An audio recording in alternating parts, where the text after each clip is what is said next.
Olá, sou o professor Charlton. Essa é mais uma aula de filosofia geral e hoje a gente está com uma temática, uma das mais importantes da história da filosofia, da disciplina filosofia, que é exatamente tratar do filósofo Platão. Platão é uma das figuras mais importantes de todos os tempos da história da filosofia, como eu já coloquei. Platão, ele se mistura muito com a história de Sócrates. Sócrates a gente coloca como se talvez não existisse e que na verdade pertencesse a um personagem, fosse um personagem de Platão.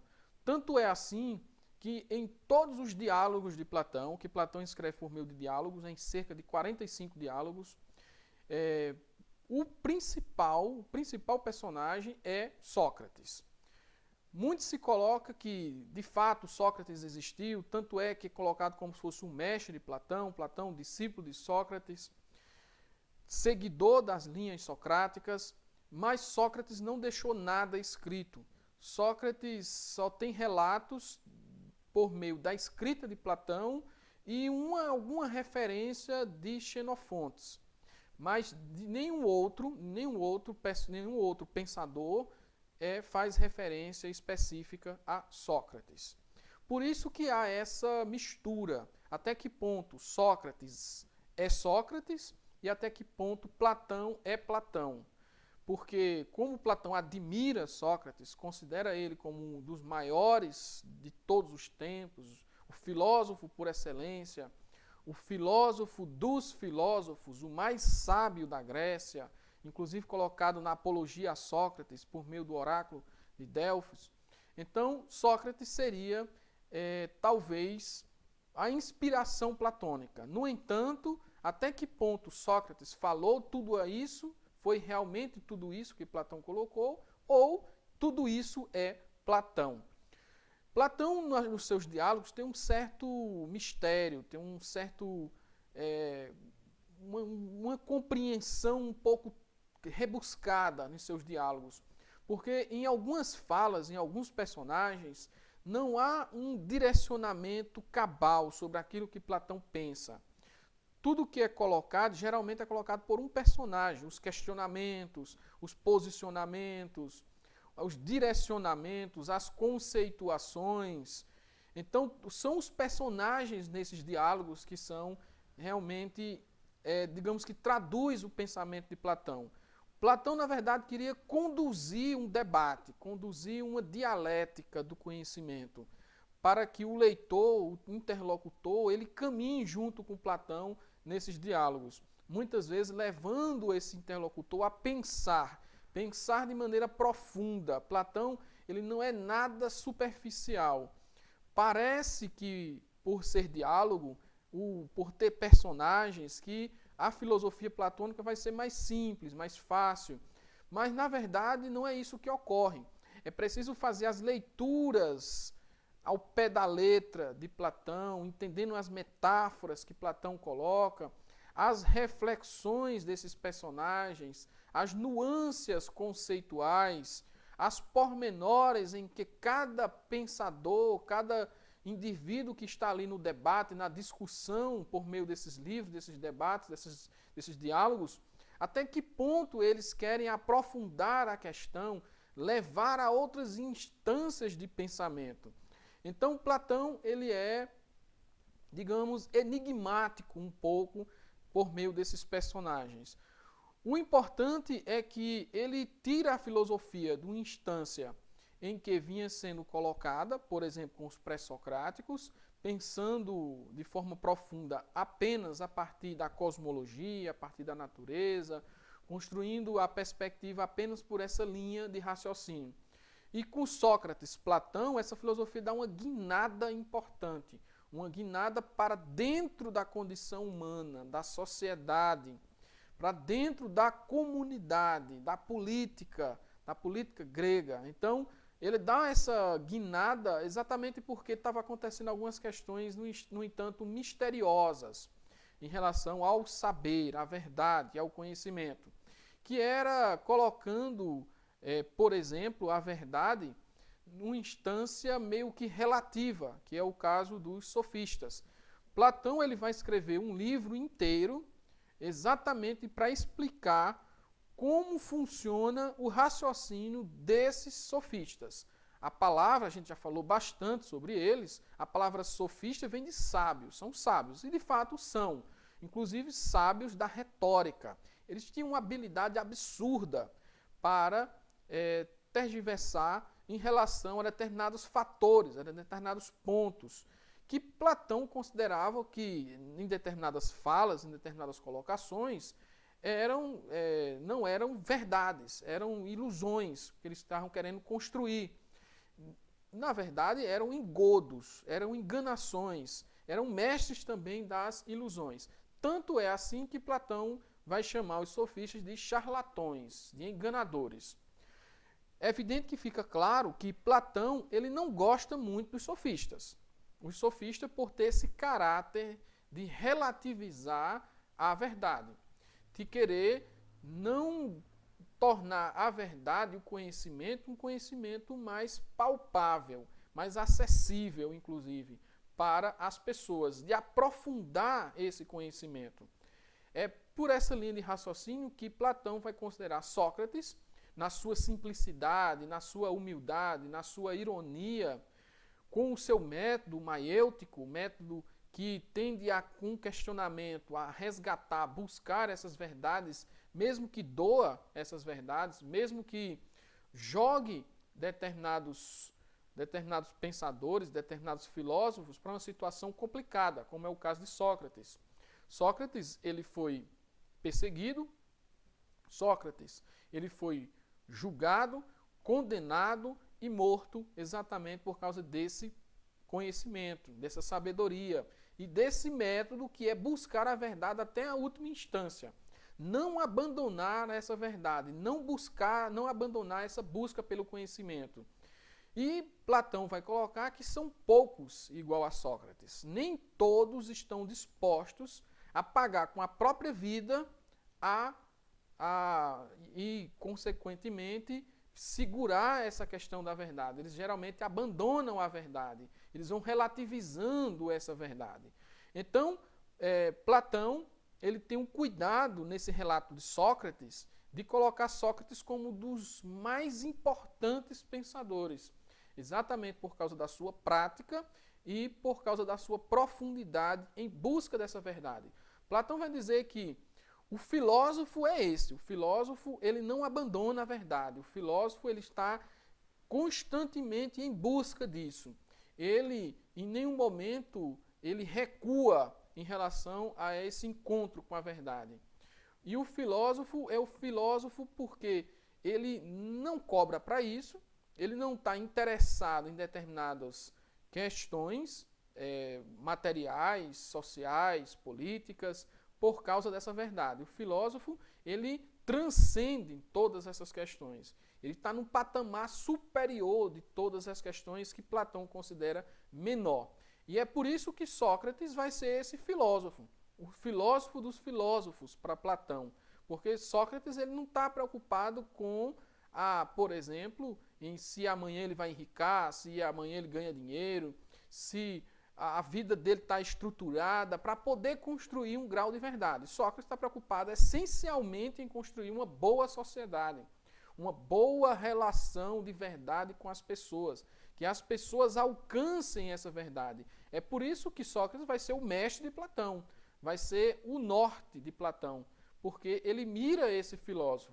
Não é à toa que na República, em vários textos, em vários diálogos de Platão, ele vai dizer que a democracia não é uma boa forma de governo, não é uma boa política, porque o povo é ignorante. O povo está apegado exatamente a essas instâncias corpóreas, materiais, perceptíveis, sensíveis. E o filósofo não. O filósofo está em outro patamar, que é o patamar conceitual da pura forma, dos puros conceitos. E nessa instância, pouquíssimos alcançarão. Só que esses pouquíssimos têm uma ética muito forte. Esses pouquíssimos têm um grau de conhecimento elevadíssimo, a ponto de não errar.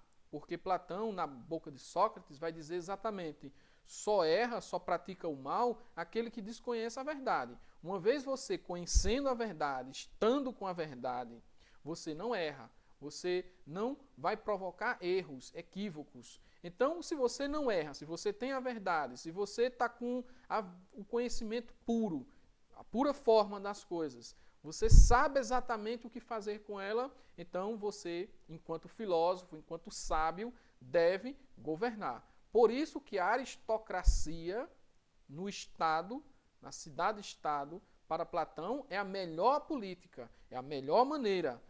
Platão, por essa linha de raciocínio, vai dizer, por sua vez, que a aristocracia seria a melhor forma de governo. Mas não é, lembrando, ressaltando, não é qualquer aristocracia, não é qualquer indivíduo que vai chegar a governar. É o filósofo, é o governo dos filósofos. Então é ele que conhece a justiça, é ele que conhece a verdade, é ele que conhece todo o grau de ética possível para que as pessoas alcancem o bem, para que as pessoas alcancem uma felicidade em relação àquela instância de sociedade. Então, é o governo dos filósofos e não qualquer um. Por isso que Platão vai também relatar na República que é preciso preparar esse filósofo. Não é qualquer um que vai chegar, agora vou ser filósofo e vou governar e tal. Não é isso. Quem fala isso são os sofistas. Os sofistas é que querem enganar por essa linha. Pouquíssimos são filósofos, pouquíssimos alcançarão a instância de filósofo. E por isso que o Estado deve se preocupar com esse preparo. O Estado deve se organizar para descobrir quem são esses filósofos e, consequentemente, os seus governantes futuros.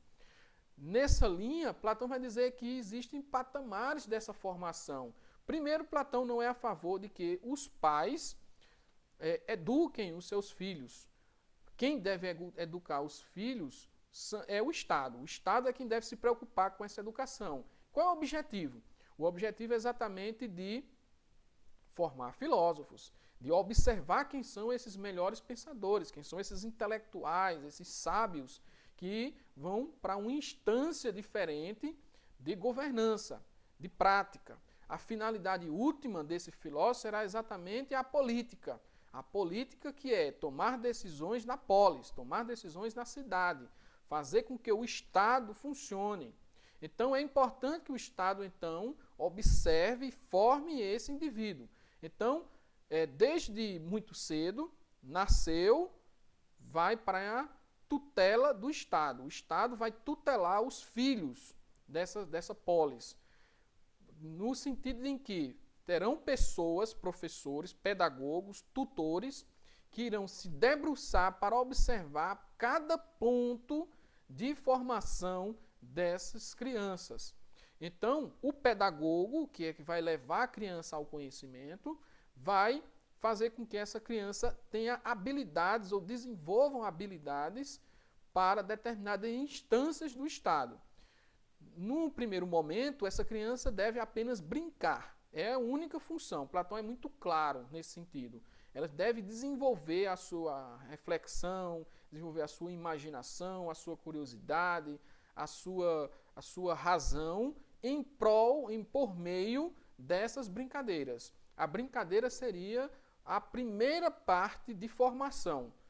Num segundo momento, isso aí tem uma data, Platão vai estabelecendo datas, em torno de 9 a 12 anos, essa criança vai apenas brincar. Então, numa determinada data, essa criança é submetida a alguns testes formais, alguns testes de habilidades, para ver qual é de fato a instância na qual essa criança pode permanecer. E, num segundo ponto, essa criança vai começar a praticar música, arte e a geometria. Que a geometria, nesse caso aí, seria a porta de entrada para todas as ciências, assim como a música, assim como a arte. A arte e a geometria, elas estão imbrincadas, estão ligadas por meio exatamente dessa porta de entrada para as ciências, ou seja, para um conhecimento mais formal, um conhecimento mais conceitual, aonde traga de alguma maneira uma possibilidade de destravar, de conseguir aquele indivíduo alcançar patamares maiores em termos de profundidade nessa epistemologia, nessa transcendência do conhecimento. Quando fala-se transcendência, daqui a pouco eu vou falar mais a respeito, mas Platão ele coloca o conhecimento em duas instâncias, é aquele do mundo sensível e aquele do mundo inteligível. São âmbitos diferentes. Então, no primeiro momento, quando você nasce nesse mundo sensível, nesse mundo material, nesse mundo, digamos, que a gente considera real. Mas, em outro momento, a gente tem que superar esse ponto e ir para um outro grau de conhecimento, que é o mundo inteligível. Então, quem vai possibilitar exatamente essa transição são esses testes, são essas aplicações, são essas formações que o Estado vai dar para que a criança saia da instância puramente sensível, digamos, da brincadeira mais inocente, e alcance agora patamares científicos, patamares superiores, que agora vai começar a perceber se ela tem condições ou não de alcançar o grau de filósofo. Lá por volta de 20 anos, 22 anos, essa pessoa, ainda na tutela do Estado, em termos de formação, de educação, ela vai ser submetida a um teste, digamos, final, que é o teste em que vai ser o divisor de águas, que vai dizer se ela está apta a ser filósofo, buscar as ciências, buscar o conhecimento formal, a dialética, buscar a pura forma, a verdade das coisas, ou essa pessoa está apta para ser um guardião do Estado, um guardião da cidade, da polis, para proteger as pessoas, porque ele terá habilidades e condições para essa segurança estatal. Então, é submetido esse teste, essa pessoa, uma vez tendo habilidades para a filosofia, permanece estudando filosofia, não tendo essa habilidade, vai se formar para ser um guardião, um soldado, digamos assim, um militar, para guardar a cidade, para proteger a cidade, a sociedade, a família, o governo, enfim. Tem esse divisor de água entre 20 e 22 anos que essa pessoa vai ser submetida. Uma vez você tendo uma habilidade para ser filósofo, você agora vai ser formado pelo Estado nessa condição, com ciências mais profundas, com conhecimentos mais profundos, com discussões, com todo um aprofundamento que vai possibilitar você entender mais sobre o conhecimento, sobre a verdade.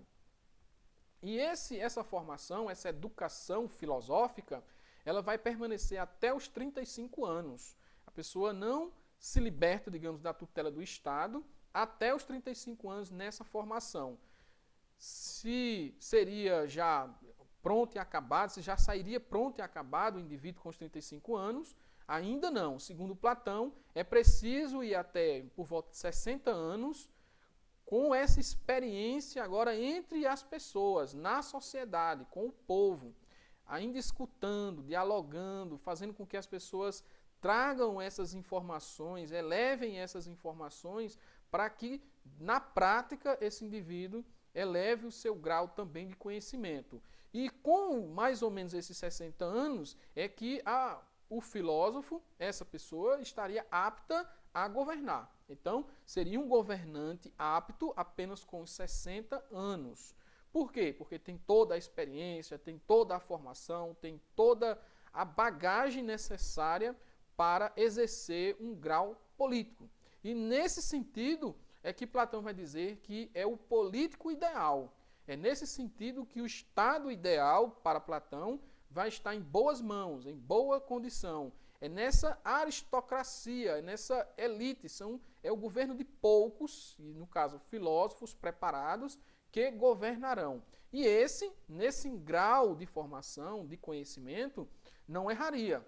Ele estaria voltado para uma condição ética, uma condição moral, uma condição científica, uma condição filosófica profunda, e com isso ele teria condições de também elevar as suas decisões para todo o povo, para toda a comunidade, para toda a cidade, para toda a polis, para todo o estado.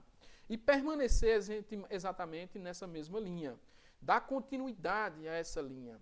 Então, a política platônica passa muito por essas instâncias. Ele vai dizer que o filósofo ele não pensa como as demais pessoas. O filósofo ele se liberta dos vícios, dos prazeres. O filósofo ele não pensa, por isso que Platão vai dividir o conhecimento em certas instâncias. Por exemplo, aquele que pensa com a concupiscência, ou seja, com as partes de baixo, aquela pessoa que pensa com o coração e aquela pessoa que pensa com o cérebro, com a cabeça, ou seja, com a alma. Então tem essas três instâncias. O filósofo, evidentemente, não estaria na primeira, porque o primeiro ele é muito impetuoso, ele pratica muitas das suas decisões a partir de certos vícios, de certos prazeres. E o filósofo não é apegado a isso. Lembrar mais uma vez da figura de Sócrates. Sócrates ele não é apegado aos prazeres, não é apegado à concupiscência, ele não é apegado a essa parte sensível do corpo. Tampouco o filósofo ele é emotivo para tomar decisões. O filósofo ele não pensa com o coração. Por mais que ele sinta, o filósofo sente também, mas ele está preparado para superar essas instâncias do coração. Então ele não é emotivo. O filósofo ele é extremamente racional. As suas decisões, o grau de conhecimento que ele tem, ele está na instância superior. Ele está na instância de tomar decisões em que vai ser útil e vai ser importantes para a felicidade geral. Não é a felicidade apenas do governante filósofo, mas é a decisão para todos. Então ele tem que ter a frieza racional para raciocinar com a alma e não com o coração. Então, Platão ele vai fazer essa diferença também na República. É evidente que Platão ele vai ser importante para a primeira utopia política de toda a história da humanidade, vai sistematizar a República oferecendo exatamente como é que deveria ser a sociedade ideal. É importante porque, de fato, é a primeira a ser oferecida, digamos assim. Outras utopias surgem a partir exatamente dessa perspectiva de Platão. Aristóteles, mais tarde, não vai concordar com essas instâncias na qual Platão colocou, essa filosofia, essa sociedade ideal, porque para Aristóteles é outra coisa. Então, Platão ele vai ser importante nessa linha de raciocínio. Lembrando que Platão ele vai, de certa maneira, contestar a situação dos escravos, dos estrangeiros, das mulheres. Platão ele vai querer meio que tornar as pessoas como todas iguais, e isso desagrada bastante a política do momento, que era exatamente a democracia. Então, a democracia, lembrando a ateniense, é estranha, apesar de ter surgido lá, porque nem todos têm acesso à política, nem todos têm acesso à assembleia, nem todos têm acesso às decisões da polis. Lembrando que mulheres, por exemplo, e escravos e estrangeiros não participam, apenas uma pequena parte elitista, ainda das clãs, das gens gentílicas, que de fato nas assembleias gregas, atenienses, tomavam as decisões. Então é uma instância que Platão não concorda muito. Por isso que Platão ele vai também não só dizer essas questões políticas do seu pensamento, mas também vai discutir outros pontos importantes, como, por exemplo, a questão que estava sendo colocada pelos pré-socráticos entre o ser enquanto movimento ou o ser enquanto estabilidade. Lembrando que quem coloca isso é Heráclito, que vai dizer o ser está em movimento eterno, contínuo, e Parmênides vai dizer, não, existe uma instabilidade no ser. E Platão vai tentar resolver essa questão justamente no diálogo sofista, onde vai fazer a pergunta por meio da boca do estrangeiro, que na verdade muito especula-se que é ele, que vai perguntar, existe um ser ou existem vários seres? Ou isso o ser é plural ou o ser é único? E os sofistas utilizam-se muito dessa condição para relativizar a questão da verdade. Porque se num determinado ente existem vários seres e a verdade está ligada ao ser do ente, consequentemente, dizer a verdade de uma única maneira se tornaria praticamente impossível. Depender do ângulo é que a verdade vai aparecer. Os sofistas, por isso, que relativizavam a verdade. E Platão não vai concordar com essa linha de raciocínio, porque vai dizer que existe ali um entrelaçamento entre os ser dos entes. Os entes, eles estão no âmbito do sensível, digamos assim.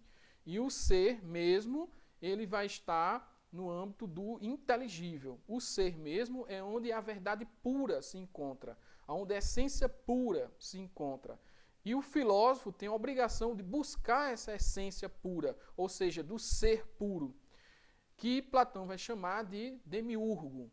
Lembrando que não é para relacionar de pronto a ideia de demiurgo com a ideia de Deus, apesar das palavras próximas parecerem, mas não se fala propriamente num Deus platônico.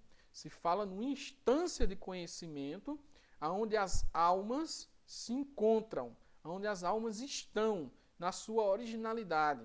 E que em algum momento algo ocorre e que essa alma acaba caindo, digamos, do mundo ideal, do mundo do demiurgo, para a Terra, para o mundo sensível. E com isso o corpo, que é material, aprisiona a alma. E ao aprisionar, o objetivo último da alma é exatamente se libertar desse corpo. No nascimento, ou seja, na encarnação, não há uma lembrança sobre o demiurgo, não há uma lembrança sobre as verdades, sobre a verdade pura, sobre a essência, sobre a pura forma. Isso só vai acontecer no decorrer do tempo, das experiências que o indivíduo tem, e com essas experiências ele vai se recordando das verdades, ele vai se recordando da pura forma, da alma pura, aliás, da verdade pura. Então, é com essa recordação que ele vai construindo o seu conhecimento. Alguns irão se recordar de forma claríssima, outros não vão se recordar de jeito nenhum. Aqueles que não se recordarão, ou muito pouco, são exatamente aquelas pessoas comuns, simples, em que vão ser dirigidas, direcionadas pelos seus governantes, que no caso são os filósofos. E por que os filósofos? Porque os filósofos eles se recordam exatamente como é a pura verdade. A sua alma, elas elevou-se a um ponto de quase libertação do corpo. Eu digo quase libertação porque Sócrates, que é a figura norteadora do pensamento platônico, vai ser aquela figura em que mais se aproximou na Terra da libertação do corpo em detrimento da alma. Tanto é assim que as palavras finais de Sócrates, quando ele vai tomar cicuta, é que ele não vai fugir da sua pena. Sócrates, lembrando, tem mais de 70 anos quando isso ocorre, e ele vai dizer que não vai fugir da sua pena.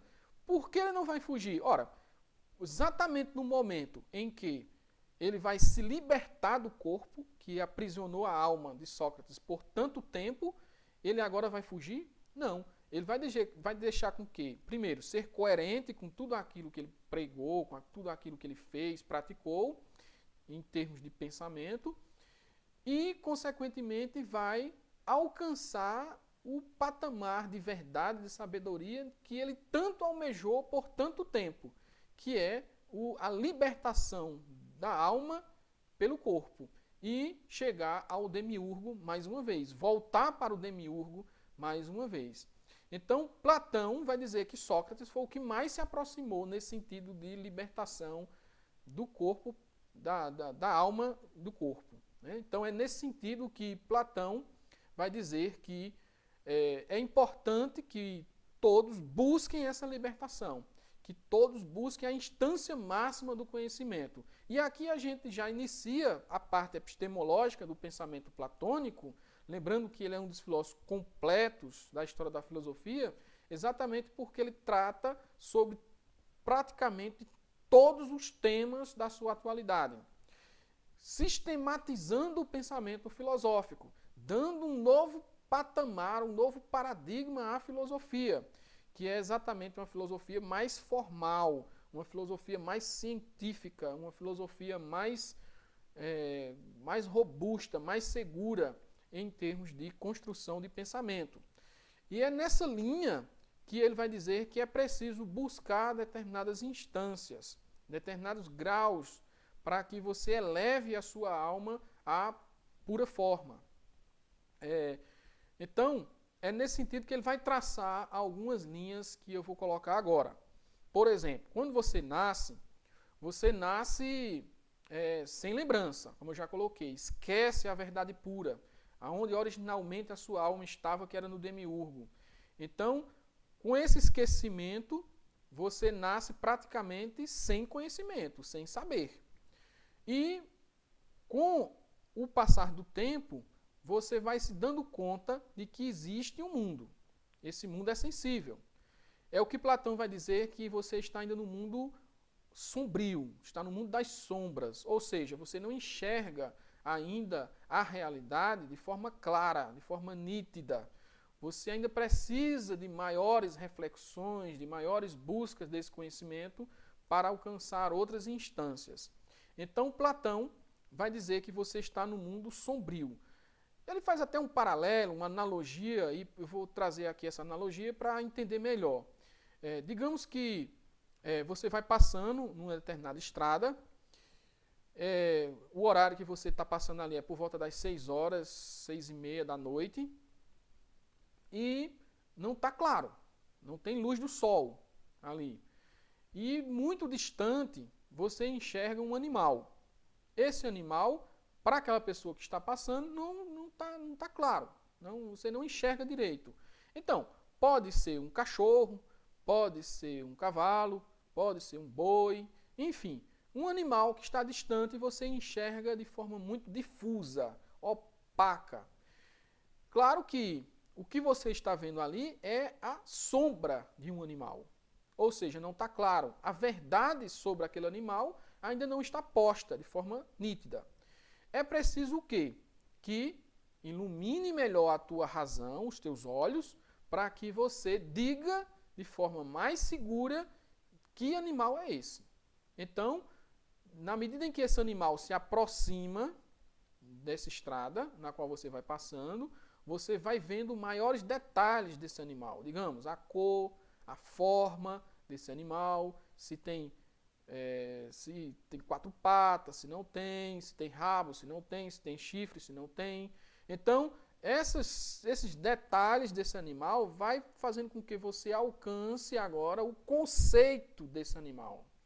Então, você só não diz, existe um animal, que já é um conceito, que já é uma forma do pensamento. Então, você agora já diz algo a mais desse animal. Se trata de um cavalo. Pronto. O que é um cavalo? Existe o conceito de cavalo, que esse é inquebrável, que é indestrutível, o conceito de cavalo. O conceito de cavalo sempre vai ser o mesmo. Esse não está na sombra, esse conceito. Esse conceito está no mundo inteligível, no mundo científico. Portanto, na medida em que se aproximou, você enxergou melhor. Ou seja, você saiu agora das sombras. O animal não está mais na sombra. Quando você diz, é um cavalo. Então, esse animal não está na sombra, você diz de forma segura, de forma clara, de forma nítida, por causa das características, por causa da essência do cavalo, por causa da pura forma do cavalo. Agora você consegue dizer exatamente que bicho é esse, que animal é esse. Então, você eleva um pouco mais esse degrau de conhecimento. Em um determinado ponto, em que você estava falando sobre esse animal estava no âmbito da opinião ainda, que é o segundo degrau, digamos assim, a segunda instância de saber que Platão coloca. Você vai formulando, talvez seja um cavalo, talvez seja um boi, talvez seja um cachorro, talvez seja um rinoceronte, um leão, enfim. Eu estou aqui chutando para a gente entender a opinião, como ela funciona. Então você vai ali no achismo, acho que talvez seja, talvez se aproxime mais. Então não existe ainda uma segurança propriamente dita naquilo que você coloca. Tanto o âmbito das sombras quanto o âmbito da opinião, eles estão no âmbito do sensível. Ainda não é ciência, não é inteligível, não é a inteligibilidade ainda do indivíduo, mas é uma parte importante, é uma parte sensível da construção desse conhecimento. Então, a sombra, que é um conhecimento ainda difuso, opaco, a opinião, que já começa a clarear, que você já começa a enxergar melhor para dizer exatamente que animal é aquele. E saindo então do achismo, saindo então da opinião, você alcança a matemática, que é a geometria, a matemática, que é a instância mais formal do conhecimento, que lhe dá mais segurança, que lhe dá mais certeza sobre aquilo que você está se pronunciando. Tanto é assim que na Academia de Platão, uma das exigências máximas para que você entrasse e fizesse parte exatamente dessa escola era que você praticasse a matemática, que você soubesse geometria. Por que a geometria? Porque é um conhecimento formal, que tem uma lógica por trás, que lhe dá uma segurança, que tem um método de construção de pensamento. Isso, claro, Platão resgata lá de Tales, que é o primeiro filósofo, depois passa pela teoria da escola pitagórica, com Pitágoras, Zenão, Heráclito, Parmênides, que são todas instâncias que trazem a matemática como um conhecimento básico para a construção segura do pensamento. Platão permanece com essa mesma linha e vai dizer que só é possível a fala de um filósofo a partir de uma instância mais formal, mais formalista, mais científica, que no caso aqui é a matemática, é a geometria. Então essa era a exigência para entrar na escola, na academia de Platão. Por que tem que ser assim? Ora, tem que ser assim porque o filósofo ele trata mais com os conceitos que são inquebráveis e indestrutíveis, sem dispensar, evidentemente, as primeiras instâncias na qual ele já passou, as experiências na qual ele já passou. Mas chega um patamar que isso aqui tem que ser superado. E esse patamar é exatamente o patamar do conhecimento científico, conhecimento matemático, conhecimento geométrico. Só que não é a última instância. Digamos que aí seria já uma instância já no âmbito do inteligível, um terceiro degrau importante, fundamental. A esmagadora maioria das pessoas vão estar, em termos de sabedoria, nesse degrau, vão parar nesse degrau. E apenas o filósofo é que vai avançar, vai superar inclusive a ciência, vai superar inclusive essa instância da matemática. E vai chegar, portanto, na dialética. A dialética é que vai ser o último e mais importante degrau para Platão. E por que a dialética vai ser esse último degrau? Porque Platão vai dizer que a dialética ela pode confrontar conceitos, confrontar ideias, confrontar no sentido de encontrar os mais sábios, digamos, e a partir desses mais sábios, desses filósofos, que detêm um conhecimento extremamente profundo, amparado, baseado naquilo que se tem de mais sabedoria, digamos assim, e vão agora se confrontar para ver até que ponto qual deles tem a razão sobre determinadas ideias, sobre determinados conceitos. Digamos que eu tenha um conceito de Deus, ou conceito do amor, ou conceito da verdade, o conceito da política, do governo. E eu sou um filósofo. Eu busquei caminhos para encontrar isso. Aqueles patamares na qual o Estado já me formou, que eu já construí toda uma sabedoria, todo um saber em relação a isso. Eu sou um filósofo. Mas existe outro filósofo também, que também fez esse mesmo percurso e que tem um ponto conceitual diferente desse aqui. Que, na verdade, cada um vai tratar com suas teses. Então, o filósofo A tem uma tese, o filósofo B tem outra tese. E essas duas teses, que não é qualquer coisa, não é uma opinião, é diferente, essas duas teses, essas duas teorias vão entrar em choque, em confronto. E é por meio desse confronto dialético constante que esses pensadores irão construir uma nova verdade e ver quem desses dois tinha razão. Então, A e B vão se confrontar nessa dialética.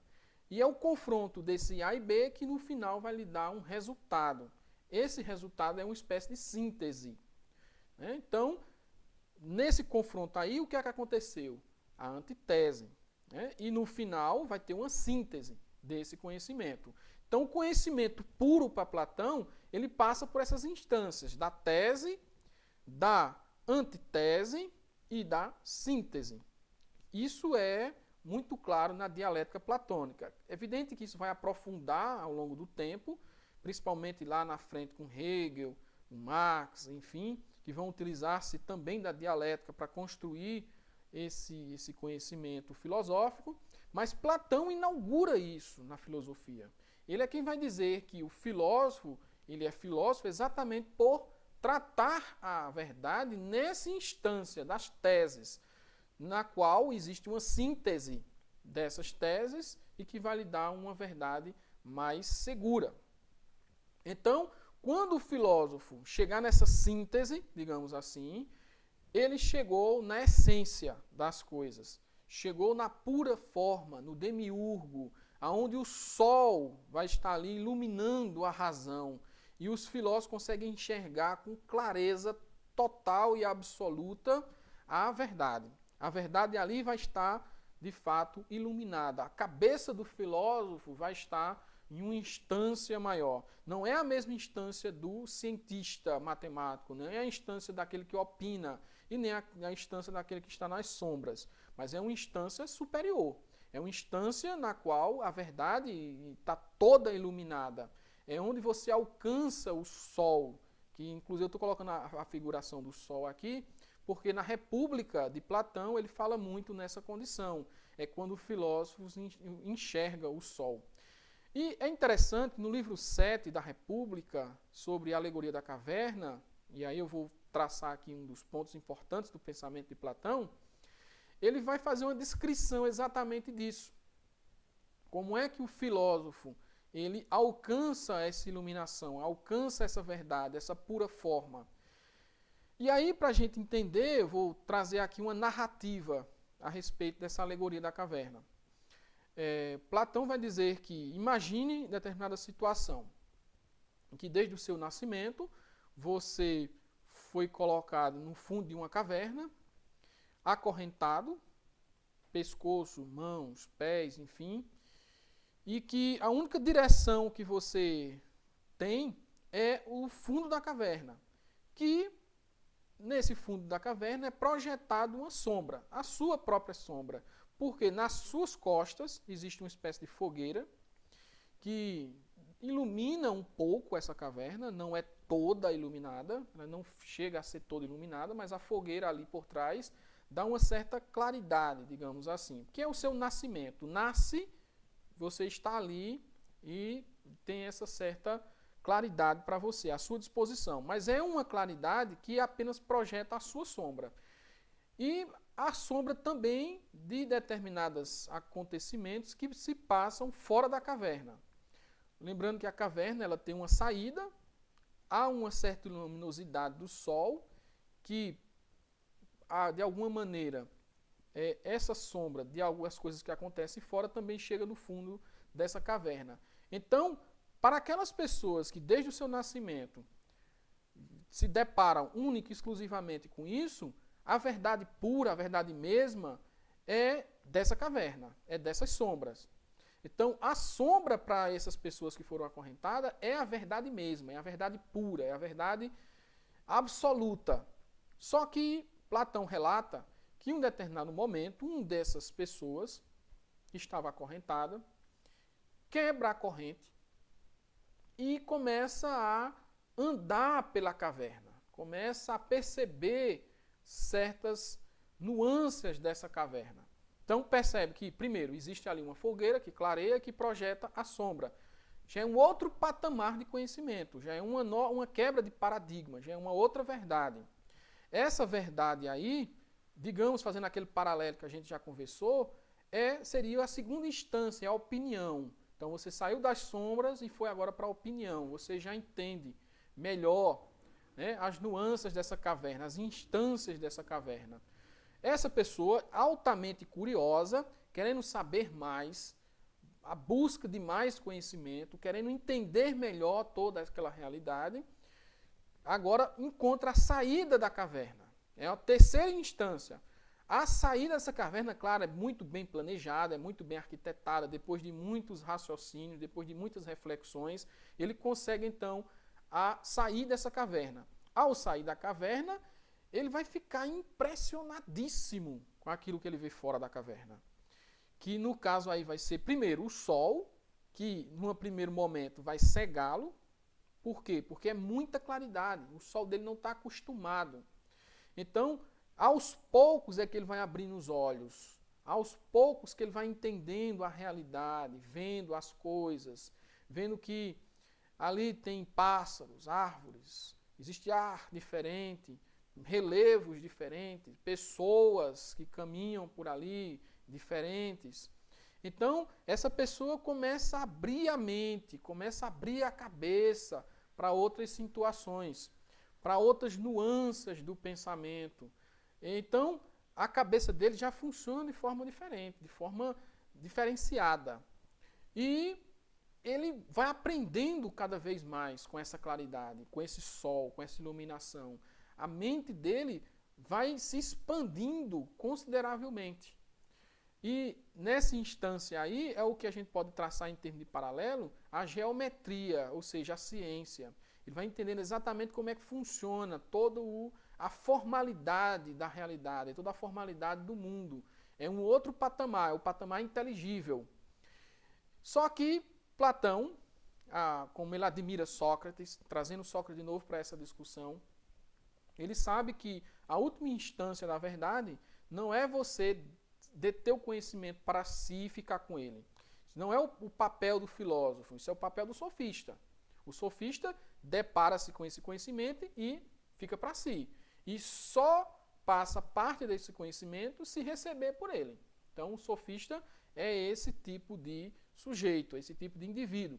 Platão vai dizer, isso não é o papel do filósofo. O papel do filósofo é, sei agora a verdade, eu estou amparado com essa verdade, eu tenho agora essa verdade, quero dividir com os outros. Eu quero fazer com que os outros alcancem também essa verdade. Tanto é assim que Platão vai dizer, o verdadeiro mestre é aquele que não detém o conhecimento para si, mas é aquele que faz com que os outros também alcancem essa verdade. Esse é o papel de Sócrates. Sócrates fez isso a vida inteira. Então, o que é que esse filósofo tem que fazer? Voltar para a caverna e libertar, ou pelo menos tentar libertar os outros. Esse é o papel do filósofo. Então é por isso que o último grau da verdade não é saber propriamente a realidade mesma, a verdade mesma, mas é fazer com que os outros também alcancem. Isso está no sentido ético, isso está no sentido político, isso está no sentido epistemológico, antropológico. Então, por isso que o filósofo ele retorna à caverna e vai lá tentar libertar os outros. Claro que Platão sabia que isso não é uma tarefa fácil, não é uma tarefa simples, é uma tarefa difícil, uma tarefa complexa. Não é todo mundo que está preparado para quebrar paradigmas, para receber a verdade, outra verdade. Ela está geralmente pronta para receber, para ficar com a sua verdade. Ela está ali numa zona, digamos, de conforto da sua vida. Então, toda verdade que ela tem é aquela verdade que ela, desde o seu nascimento, tem. Então, quando esse filósofo volta para a caverna e tenta libertar os outros ficam dizendo assim, esse cara enlouqueceu. Esse cara, ele agora está pirado, completo, está falando de coisas que a gente não entende, está querendo agora fazer com que, inclusive, a gente siga ele, querendo que agora a gente deixe tudo que a gente já sabe para aderir às suas ideias. Esse cara está louco, esse cara está pirado. E, inclusive, o filósofo fica tentando e incomodando. Isso vai incomodar consideravelmente. O que é que vai acontecer com esse filósofo? Vai ser hostilizado, vai ser colocado como um louco, como um maluco, e essas pessoas não vão entender, claro, o que esse filósofo está dizendo, e para chegar a um ponto até que vão serem violentos com esse filósofo. É o que aconteceu com Sócrates. Sócrates estava num patamar elevadíssimo para aquele tempo. Então as pessoas não entendiam o que Sócrates estava querendo fazer. Achavam que Sócrates, na verdade, estava querendo desmobilizar, destituir, ir de encontro aos deuses, corrompendo os jovens. Então Sócrates foi preso, condenado e morto exatamente por causa disso. O que aconteceu com Sócrates é o que acontece com o filósofo da caverna. Quando ele volta, pratica a dialética com eles, que ele aí, nesse caso, o quarto estágio é justamente a dialética, quebrando paradigmas, quebrando verdades, entre aspas, esse filósofo então está no âmbito da dialética, mostrando para os outros a pura forma, mostrando para os outros a verdade mesma, a essência das coisas. E esses outros não entenderam. Esses outros, na verdade, termina assim o livro 7 da República, dizendo que esses outros mataram esse filósofo, porque não aceitavam o que ele estava querendo naquele momento colocar. Então, essa é a dificuldade do filósofo, essa é a dificuldade na qual é colocado a questão da verdade em Platão. Claro que tem muitas outras coisas para a gente discutir em Platão. Platão ele é completo. Aqui a gente só está construindo uma ideia geral sobre o pensamento de Platão, desde as questões da formação do Estado, das relações com as pessoas, da vida das pessoas, da ética, da política, da epistemologia, desse grau de conhecimento, da pura forma na qual Platão coloca, enfim. É uma visão geral do pensamento platônico, que ele é conhecido exatamente por filósofo idealista, porque o patamar último do conhecimento é colocado nessa dialética, nesse idealismo platônico. Tem outras discussões, por exemplo, a questão do amor, que é muito interessante em Platão, mas eu não vou tratar nesse momento, a questão da justiça, tem, enfim, outras questões que a gente poderia tratar, mas que fica para uma aula, para uma outra aula, talvez numa aula mais detalhada de Platão, tá bom? Espero que tenha ficado claro para vocês. Comentem depois lá na plataforma para a gente interagir. Qualquer dúvida, pode deixar a pergunta que na medida do possível a gente vai respondendo, ok? Então, um grande abraço e até a próxima.